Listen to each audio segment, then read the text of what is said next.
ఆమె పేరు యువరాణి అమీరా అల్ రషీద్. ఆమె తన తండ్రి అయిన రాజు అబ్దుల్లా అల్ రషీద్ పాలనలో 200 గదుల రాజభవనంలో విలాసవంతమైన జీవితాన్ని అనుభవించిన ప్రతి గదిలోనూ బందీగా తన ఆత్మ ఖాళీగా ఉందని భావించింది. ఆమె జీవితం రోజుకు 5 సార్లు తప్పనిసరి ఇస్లామిక్ ప్రార్థనలు, ఖురాన్ చుట్టూ తిరిగేది. ఆమె కఠినమైన ఇస్లామిక్ నియమాలు, హిజబ్, ఆహార నియమాలు ఖచ్చితంగా పాటించిన అల్లా ఎందుకో ఎంతో దూరంగా అనిపించాడు తనకి. ఇంత ప్రార్థనలు చేసిన, ఎన్నో నియమాలు పాటించిన, దేవుడంటే భయం గురించే బోధించిన ఇమాంతో సహా ఇంత ప్రార్థనలు చేసిన, ఇన్ని నియమాలు పాటించిన ఇమాం యొక్క బోధలు భయం గురించే ఎందుకు బోధిస్తున్నాడు అన్న ప్రశ్నలు ఆమెను ఎన్నోసార్లు వేధించాయి.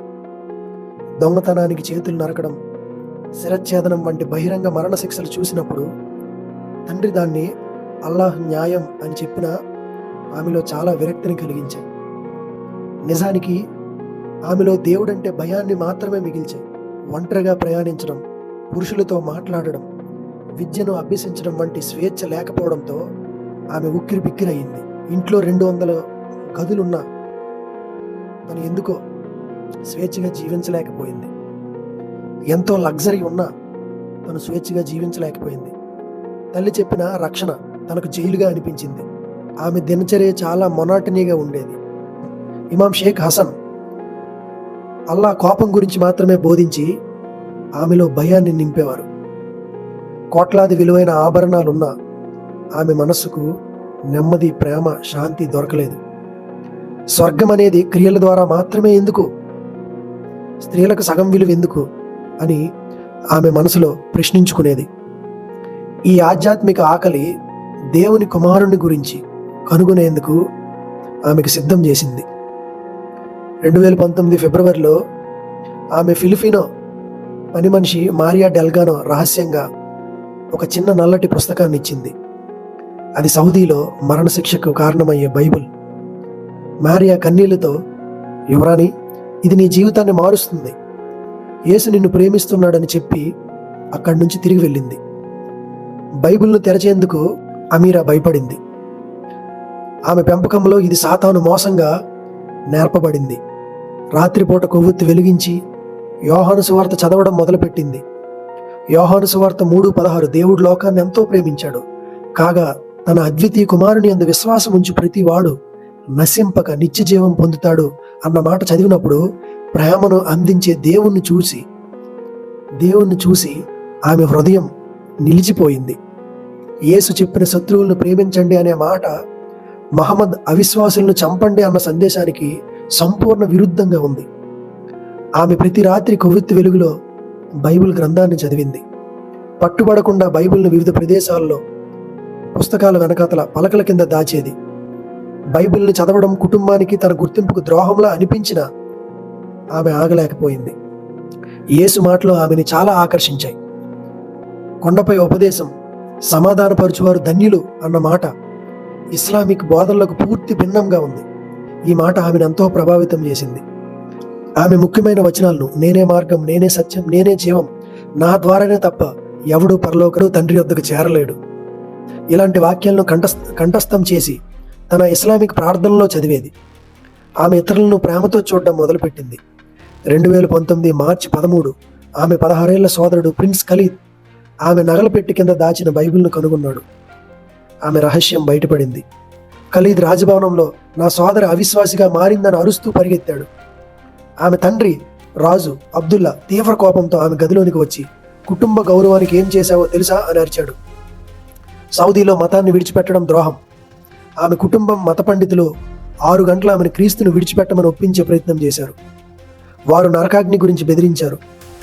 ఆర్థిక సహాయం నిలిపివేస్తామని, ఇమాంతో వివాహం చేస్తామని బెదిరించారు. రాజు తుది అల్టిమేటం ఇచ్చాడు. 24 గంటల్లో బైబిల్ని కాల్చివేసి అల్లాహును వేడుకో, లేకపోతే మరణశిక్షను ఎదుర్కొంటామని ఆమెను భయపెట్టారు. ఆమె యేసు సాన్నిధ్యాన్ని అనుభవించి, నేను యేసు క్రీస్తులో సత్యాన్ని కనుగొన్నాను, నేను ఆయన్ని విడిచిపెట్టలేనని ఆమె బహిరంగంగా ప్రకటించింది. రాజు, నువ్విక నా కుమార్తెవు కాదు అని చెప్పి ఆమెను వెంటనే నేలమాలిగలోని చెరసాలకు తరలించాడు. ఆమె చిన్న చెరసాలలో శారీరక సంఖ్యలున్నా ఆధ్యాత్మికంగా చాలా స్వేచ్ఛగా భావించింది. మతాధికారులు షరియా చట్టం ప్రకారం 2019 మార్చి 18న ఆమెను శిరచ్ఛేదనం ద్వారా మరణశిక్షకు అమలు చేస్తామని అధికారంగా తీర్పు చదివించారు. మరణానికి 3 రోజుల ముందు తల్లిదండ్రులు, కుటుంబ సభ్యులు ఆమె ప్రాణాన్ని రక్షించుకోవడానికి కేవలం మాట వరుసకైనా మతం మారినట్లు చెప్పమని బ్రతిమలాడారు. కానీ అందుకు ఆమె నిరాకరించింది.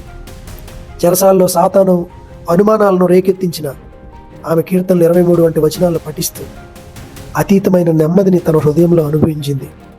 మరణశిక్షకు ముందు రాత్రి నిద్రలేదు. తెల్లవారుజాము వరకు ప్రార్థించి తన తుది సాక్ష్యాన్ని గోడపై యేసుక్రీస్తు ప్రభు అని గోళ్లతో రాసింది. మార్చి 18న ఆమె చివరి మాటలు, ఓ యేసు, నీ చేతుల్లోకి నా ఆత్మను అప్పగిస్తున్నాను అని చెప్పి ఊరి శిక్ష స్థలం వైపు నడిచింది. శిక్షను చూడడానికి వేలాది మంది రియాద్లోని బహిరంగ స్థలంలో గుమిగూడారు. 12:30 శిక్షకు 3 నిమిషాల ముందు భూమి వణకడం ప్రారంభించింది. అతీతమైన ఖచ్చితత్వంతో 7.2 తీవ్రత గల భూకంపం సంభవించింది. ఊరి తీసే వ్యక్తి అహ్మద్ గుండెపోటుతో అక్కడే బాధతో వంగిపోయాడు. అతనికి హృదయాఘాతం, హార్ట్ అటాక్ వచ్చినట్లు కనిపించింది. ఊరిపీఠం పగులు బారింది. సైనికులు భయంతో మోకాళ్ళపై పడ్డారు. యేసు మరణించినప్పుడు ఎలా అయితే ఆకాశం మొత్తం చీకటిగా మారిందో అదే సందర్భం ఇక్కడ కూడా జరిగింది. ఈ గందరగోళంలో ఆమె యేసు స్వరం చాలా స్పష్టంగా విన్నది. నా కుమార్తె, స్వేచ్ఛ కోసం నువ్వు పరిగెత్తు అన్న స్వరం విన్నది. భూకంపం వల్ల ఆమె చేతి సంఖ్యలు తెగిపోయాయి. ఆమె ఫిలిపినో పని మనిషి మరియా ఒక చిన్న కారుతో వచ్చి ఆమె కోసం ప్రాణాలకు తెగించి నిరీక్షిస్తూ కనిపించింది. పారిపోతున్న జనంలో నుంచి పగులు బారిన నిర్మాణాల మధ్య ఆమె మరి వైపు పరిగెత్తింది. జోర్డాన్ సరిహద్దుకు 18 గంటల ప్రయాణంలో మరియా క్రైస్తవ రహస్య సమూహాల సహాయం తీసుకుంది. దేవుడు దారిని క్లియర్ చేసినట్లుగా భూకంపం కారణంగా ప్రతి చెక్ పాయింట్ ఖాళీగా ఉంది. ఆసుపత్రిలో వైద్యులు ఆమె గుండె ఉరిపీఠం వద్ద సరిగ్గా 4:23 ఆగిపోయిందని కనుగొన్నారు. ఆమె సాంకేతికంగా మరణించి దేవుని జోక్యంతో తిరిగి బ్రతికారు. ఆమె కుటుంబం అమీరా భూకంపంలో మరణించినట్లు అధికారంగా ప్రకటించింది. అమీరా యువరాణి మరణించింది, కానీ క్రీస్తు కుమార్తెగా అమీరా జన్మించింది. 3 వారాల తర్వాత ఆమె జోర్డాన్ నదిలో బహిరంగంగా బాప్టిజం తీసుకుంది. ఆమె సెమినరీలో రక్షణ అనేది కర్మల ద్వారా కాదు, క్రియల ద్వారా కాదు, కృప ద్వారా మాత్రమే లభించే ఉచితమైన బహుమతిని ఎంతోమందికి బోధించింది. ఆమె ఇప్పుడు తన అద్భుతమైన సాక్ష్యాన్ని యూరప్, అమెరికాలోని చర్చిల్లో పంచుతున్నారు. ఆమెకు ఎంతోమంది తీవ్రవాద గ్రూపుల నుండి మరణ బెదిరింపులు వచ్చాయి మరియు సౌదీ ప్రభుత్వం ఆమె తలపై బౌంటీని ప్రకటించింది. ఆమె కుటుంబం ఆమెకు అంత్యక్రియలు నిర్వహించింది. అన్ని రాజరిక రికార్డుల నుండి ఆమె పేరును తొలగించింది. ఆమె కొత్త లక్ష్యం రహస్యంగా బైబిల్ను ముస్లిం దేశాలకు పంపిణీ చేయాలని. ఇతర సౌదీ మహిళలు కూడా ఆమె కథలో ఆశను చూసి, నిరీక్షను చూసి రహస్యంగా ఆమెను సంప్రదించడం ప్రారంభించారు. మత మార్పిడులు, హింస గురించి ఐక్యరాజ్య సమితిలో మాట్లాడడానికి ఆమెను ఆహ్వానించారు. ఆమె మార్పు పూర్తయింది. ఆమె భూలోక కిరీటాన్ని స్వర్గపు వారసత్వంలో మార్చుకుంది. నిజమైన నెమ్మదిని, శాంతిని పొందుకుంది. యేసే ఆ మార్గం, యేసే ఆ సత్యం, యేసే ఆ శాంతి అని ఆయనతో ఉన్న సాన్నిహిత్యాన్ని ప్రకటిస్తూ చెబుతూ ఉంది. యేసు ఎవరినైనా ఏ జైలు నుండి అయినా విడిపించగలడనే సందేశాన్ని ఈ ప్రపంచానికి ఇచ్చింది. ఈమె జీవితం నుంచి మనం తెలుసుకోవాల్సిన చాలా ప్రాముఖ్యమైన విషయాలు.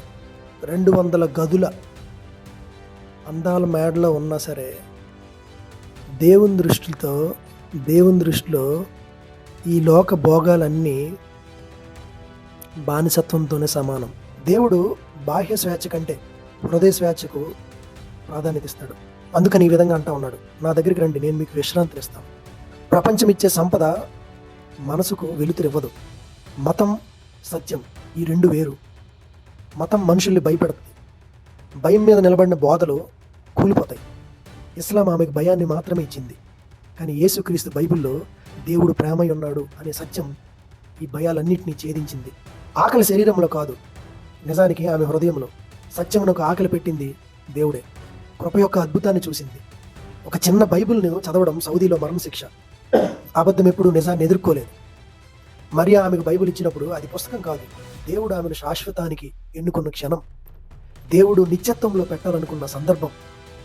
యోహాను సువార్త 3:16 మనకు తెలుసు కదా, అదే ఆమె జీవితాన్ని మార్చింది. ఆమె మొదట చదివిన వచనం ప్రపంచాన్ని ప్రేమించిన దేవుడే. ఒక వాక్యం సరిపోతుంది దేవుడు ఎన్నుకున్న వారి హృదయాన్ని పూర్తిగా మార్చేయడానికి. యేసుక్రీస్తు బోధలు ఆమెను ఎంతో ప్రభావితం చేశాయి.